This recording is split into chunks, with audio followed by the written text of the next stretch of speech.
all you action figure enthusiasts out there, JC here with another T&I toy review. And for today's review, I'm excited to be taking a look at the brand new DC Essentials Batman figure from DC Collectibles. Now this is the first figure to be released in this new line. It is a 7-inch scale type action figure line.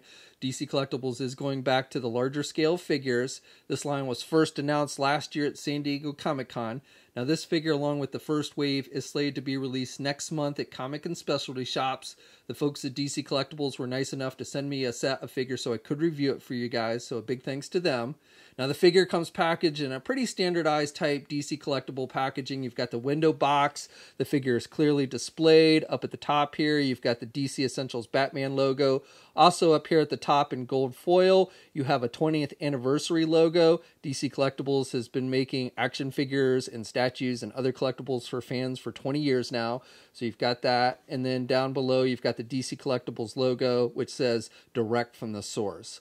Also, it tells us this is figure number 1 in this new series. And on the side, we've got an image of Batman. You can see it's been ripped here. I did an unboxing video yesterday, so if you caught that, you've already gotten a first look at this figure. And then also on the back here, we've got a brief bio in multiple languages for the Essentials line, as well as Batman, an image of the Batman figure, and then down below a look at the other 3 figures that are being released in the first wave. So Deathstroke, Flash, and Reverse Flash. And I will be looking at the other 3 figures in this line over the course of the next few days, so hopefully you will tune in for that. And then finally down below, it tells us that all 4 figures were sculpted by Paul Harding. All right, let's get this open and take a look at what's inside. Okay, so here's a look at the figure outside the packaging along with the other contents. Now this particular figure does come with one accessory, and it's a Batarang. It's done with black plastic and it's shaped like Batman, you know, a typical Batarang. It is pretty pointy. It's a pretty hard plastic. He's got one open grip hand on the left side that you can stick the Batarang in. The right hand is a closed fist, so you can only hold it in the left hand, but he does hold it nice and tight. Okay, now for the figure itself, for today's review, I'm going to do things a little bit different because I know a lot of you, the big question has been exactly how tall these figures are and how they stack up with other action figure lines. So first thing I'm going to do today is give you the measurements. So Batman here, he stands almost 7 inches tall exactly if you count to the tips of his ears. Maybe a hair taller, but for the most part, I would say 7 inches tall. Okay, now for the first comparison, I bring you the DC Icons Batman Rebirth figure. This is the one that came in the box set, and you can see that the new Essentials figure is definitely taller. The Icons line was more of a 6-inch scale, and these new figures are more 7-inch. Okay, now here's a comparison with the DC Icons Rebirth Robin figure, and again, shorter scale, but even though it is a shorter scale, you know, being Robin is a shorter character, I think these two kind of work. Eventually, we will probably get a Essentials version of Robin, but for now, if you have this figure, you could probably put it on the shelf with this new Batman figure, and it would look pretty decent. Okay, now here's a comparison with the DC Multiverse Rebirth Batman figure, and you can see this one is a little closer to the same height as the new Essentials one, but again, the Multiverse line is a 6-inch scale, and the Essentials figure is taller. Now here's a comparison with 2 New 52 Batman figures from DC Collectibles. So we've got the Greg Capullo Batman figure, and then we've got just a regular New 52 Batman figure. Now both of these are also in 7-inch scale, but you can see the Greg Capullo Batman is a little bit shorter than the new Essentials, and then this other Batman figure is pretty much the same height. Okay, and then finally, because the big question everybody asks is how will these figures compare with Marvel Legends? And you can see here, I've got the Marvel Legend Hasbro Captain America, the Cap Wolf figure, and the new Essentials figure is a bit taller, so they are not perfect scale. They're not really meant to be. But, you know, I think they actually work halfway decent, especially when you start getting them into dynamic poses and everything. Now, again, here's a scale with the Icons, the DC Icons. So you can see that the Marvel Legends is taller than the Icons, but the Essentials is a bit taller than the Marvel Legends. I kind of prefer the DC figure being a little bit taller than shorter. So I definitely, if you're going to put these on the same shelf, I think the Essentials actually look better than the Icons with Marvel Legends. Now, for the overall look of the figure, I think DC Collectibles Collectibles has done a really nice job with this one. I like this head sculpt. I like the facial expression that they've given Batman, a very stern look, which is what you would expect from Batman. I like how they've done the eyes. You've got the whited out eyes with the black around it, which I think looks menacing. You've got the mask with the ears, the short ears, which I think look good. I also like the detailing with just, you know, kind of the indentations on the skull and everything. I think that looked good, and the wrinkles above the eyes. I like that added detail, and then around the neck and everything. Now you'll notice that with this figure, they've gone with the blue mask and cape and gloves and boots as opposed to black.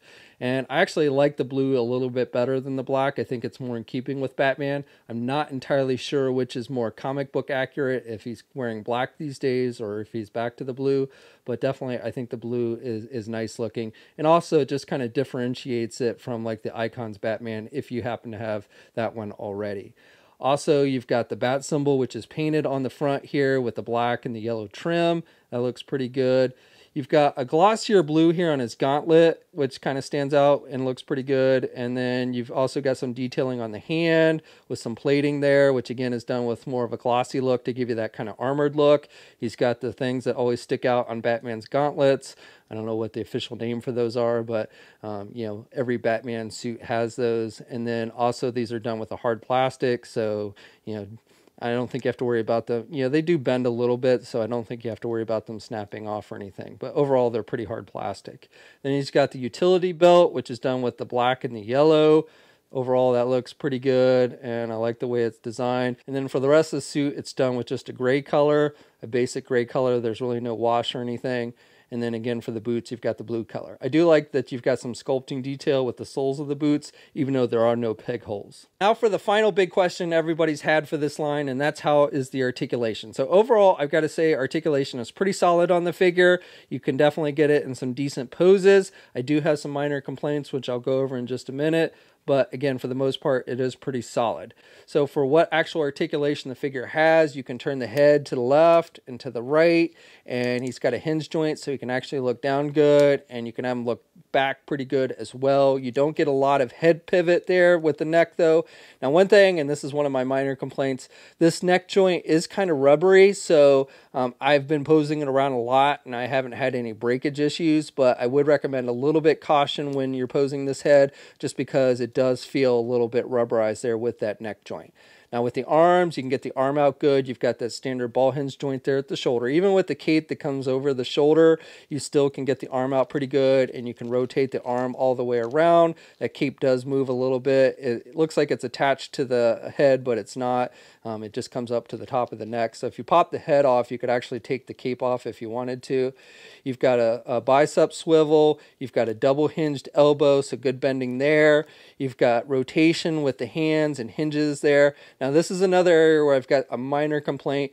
These hinge joints, they feel a little bit loose. So over time, I could see that becoming an issue maybe. I don't know if it's just with my figure, but definitely these hinge joints on the hands are a little bit loose on this figure. Now you've got an ab crunch type joint, so he can crunch down that much, and then you can have him crunch back about that much. You do see the little peg there for that joint on the sides. It's not too big a deal because, you know, the arms pretty much cover that up. And then you've also got a waist swivel with this one. Now with the legs, you do get a little bit of gappage between the crotch and the actual leg. I kind of like how they did with the Icons, where you could actually pull the legs out, or at least with some of the later Icons. That might be something that they want to go back to with these figures, just to kind of cut down on that gappage. It's not a big deal to me, but I know some of you have commented in the past when we've seen images for these figures about that. Now with the leg, you can actually get it forward good, and you can get the leg out and back pretty good. You do have a thigh swivel, so that's an improvement over the Icon figures. Most of those, if any of them, did not have thigh swivels. And then you have double hinged knees, so good bending there at the knee. You do have a boot cuff swivel with this one, and then with the feet, you've got hinges, so back and forth movement. You've got rotation, and you do have ankle pivot. And like with the wrist, these ankles are a little bit on the loose side, and so again, you know, over time that could become an issue. Hopefully it's just with my figure, it's not a problem overall, But, you know, like I said, if DC Collectibles need to shore up anything on these figures, I would say to make sure that these joints are a little bit more tight. But again, they are sturdy. I've not had any problems with breakage or anything. And again, I've been posing this figure a lot. So from that end, I really have not had any issues. And then, like I mentioned before, no peg holes on the bottom of the feet. Okay, so that's my review. So overall, I would say this is a pretty solid figure. I like the overall look of it. I think they did a really nice job with the overall sculpting detail. Paint applications are solid. I like the articulation. It is a well-articulated figure. Probably better than Icons even, because you do have the thigh swivel. Definitely better than other DC lines that are out there. So from that regard, I'm definitely very happy. As far as scale goes, you know, it's not perfect with the Marvel Legends, unfortunately, but I don't think it's horrid with them. And also for those of you who collected older DC Collectible, DC Direct figures, these actually fit in quite nicely. So honestly, the scale just doesn't bother me that much. My only real complaint with this figure is I would say that some of the joints are a bit on the loose side, which could be an issue. Hopefully it's just something with my particular figure and won't be an issue with every Batman figure or every figure in the line. That's definitely something that DC Collectibles should probably make, ensure that the joints are a little bit tight on these. Not so tight that they break. And again, I've not had any breakage issues with these, which is definitely a good thing. So overall, I would say this is a very solid figure. If you're a fan of Batman or just DC action figures in general, I think this is a line you'll definitely want to check out. As for accessories, these definitely are going to be lighter on the accessories. Some figures will have a couple and some won't have any. That is kind of the thing with this one to help keep costs down. Somebody in my unboxing video yesterday had an idea of them doing accessory packs with, where they could load up with accessories and stuff. I think that's a great idea, and if this line ends up being a huge success, maybe that is something DC Collectibles will look into in the future. So, like I said, these figures will be out in July. I will be reviewing the rest of the figures either this week or into next week, so hopefully you will check those out. As always, leave a comment. Let me know what you think. If you're so inclined, please like the video, and if you haven't already, please subscribe to the channel by hitting that button down below. You can also follow me on my Facebook, Twitter, Instagram, and Twitch accounts. I have links to all those in the video description as well. And until next time, guys, I'll catch you later.